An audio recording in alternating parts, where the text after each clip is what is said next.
Bonjour à vous tous qui êtes fidèles à ce nouveau numéro de Maman Justine vous parle. Cette semaine, vous comme moi avons été témoins de toute une offensive diplomatique en République démocratique du Congo. Après la visite du président français Emmanuel Macron, nous avons vu débarquer Jean-Pierre Raffarin, l'ancien Premier ministre. Mais tiens, là c'est vraiment un étonnement pour moi parce que Jean-Pierre Raffarin, c'est tout de même l'expert de la Chine. C'est le consultant du gouvernement français pour les questions qui lient la France à la Chine. Alors, qu'est-ce qu'il vient faire dans notre pays? Bon.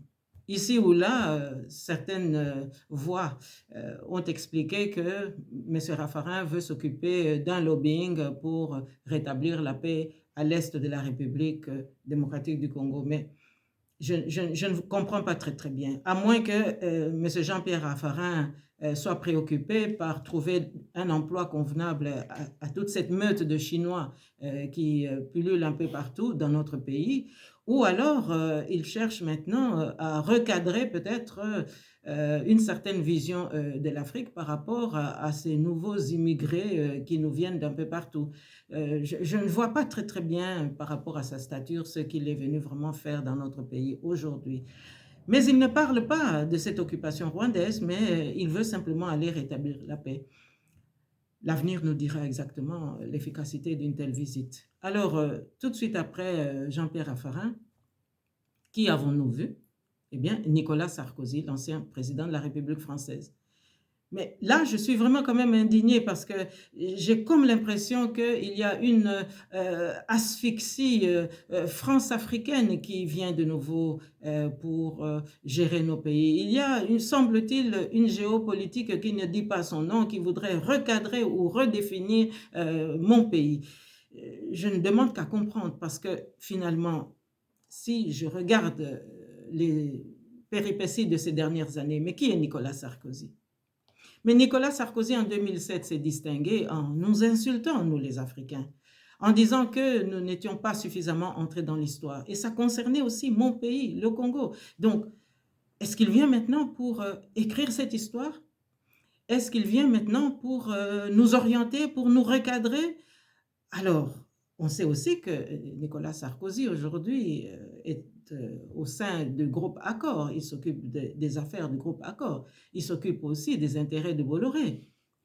Est-ce qu'il est venu uniquement pour des préoccupations affairistes? Mais j'ai quand même remarqué une visite protocolaire chez Félix Antoine Tshilombo. Alors, de quoi ont-ils discuté? Bon, je sais que tous les deux sont des fanatiques du club de football Paris Saint-Germain. Alors peut-être qu'ils ont parlé du prochain mercato, c'est-à-dire les échanges qu'il y a pour affecter les joueurs d'une équipe à l'autre. Ça, c'est possible. Et dans ce cas-là, je conçois très bien une telle visite. Mais lorsqu'on sait vraiment qui est Nicolas Sarkozy, on ne peut s'empêcher de se rappeler quand même que l'ancien président de la République française en 2009, qu'est-ce qu'il avait dit?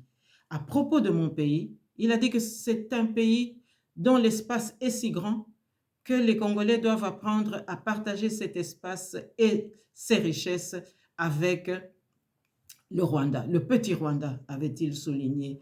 Donc, il est peut-être venu pour essayer de trouver une solution pour son ami Paul Kagame. Mais je suis quand même étonnée de la part d'un ancien président de la République qui vient de le faire sur le dos des Congolais.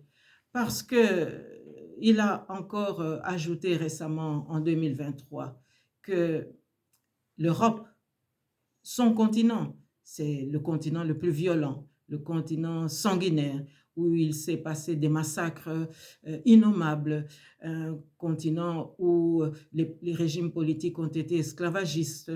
Alors, peut-être c'est pour ça que Nicolas Sarkozy se préoccupe du Rwanda, parce qu'aujourd'hui, le Rwanda, c'est un pays qui est dirigé par un sanguinaire, par un hitlérien, un homme qui n'hésite pas à fomenter des troubles et à massacrer nos populations. Donc, je suis très étonnée que pour une personnalité qui est un ancien président de la République, un pays des droits de l'homme, qu'il vienne de défendre un homme qui a fait pire que Hitler.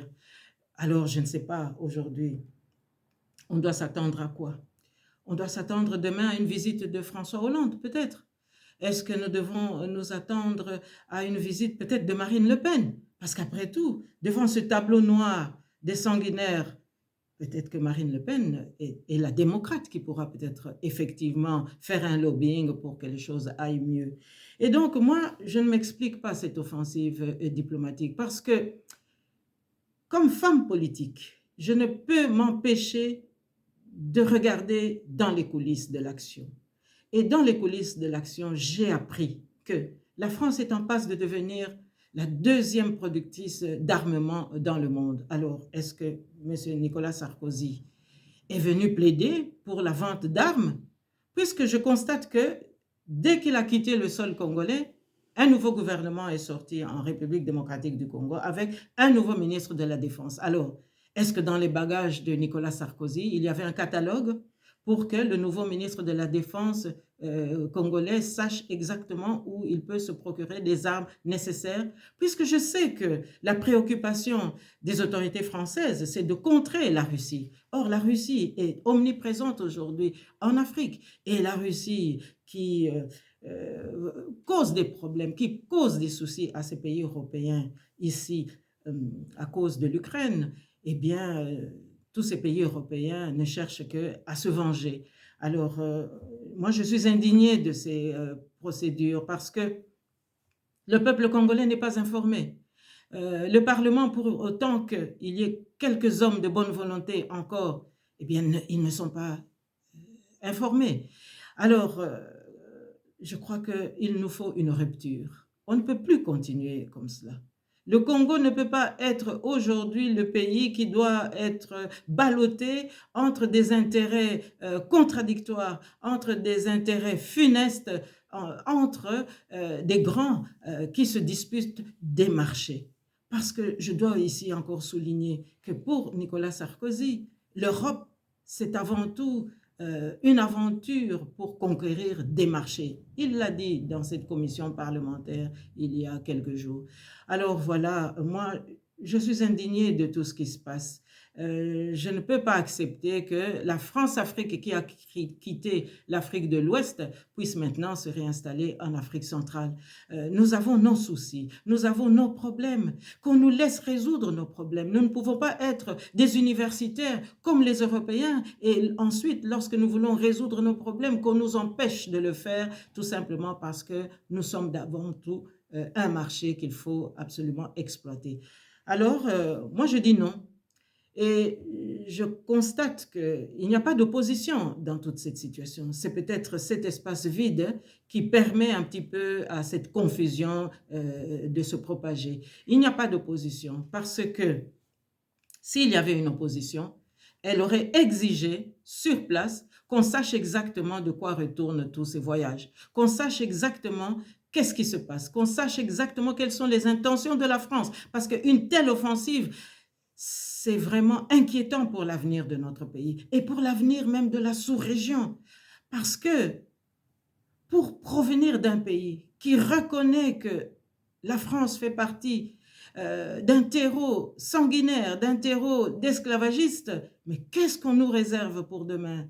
Alors, chers amis, chers compatriotes, je crois que le moment pour nous est venu de nous lever et surtout de nous exprimer. Nous devons apprendre à dire non. Ce n'est pas possible que, avec une gouvernance qui est aussi précaire, avec une espérance électorale qui semble s'évanouir de jour en jour, nous ne pouvons pas laisser le Congo continuer à aller à la dérive. Et ce n'est pas parce qu'on est une grande puissance qu'on doit venir exploiter notre pays à ce point. Je pense que le respect des États doit primer. Je crois que l'éthique doit aussi prévaloir. Et je suis quand même étonnée que le nouveau gouvernement congolais ait repris des acteurs qui, en fait, seront en position de faiblesse devant l'offensive diplomatique française de ce jour. C'est-à-dire des hommes politiques qui, comme Nicolas Sarkozy, se rejoignent sur un point. C'est-à-dire tous ont eu affaire avec la justice.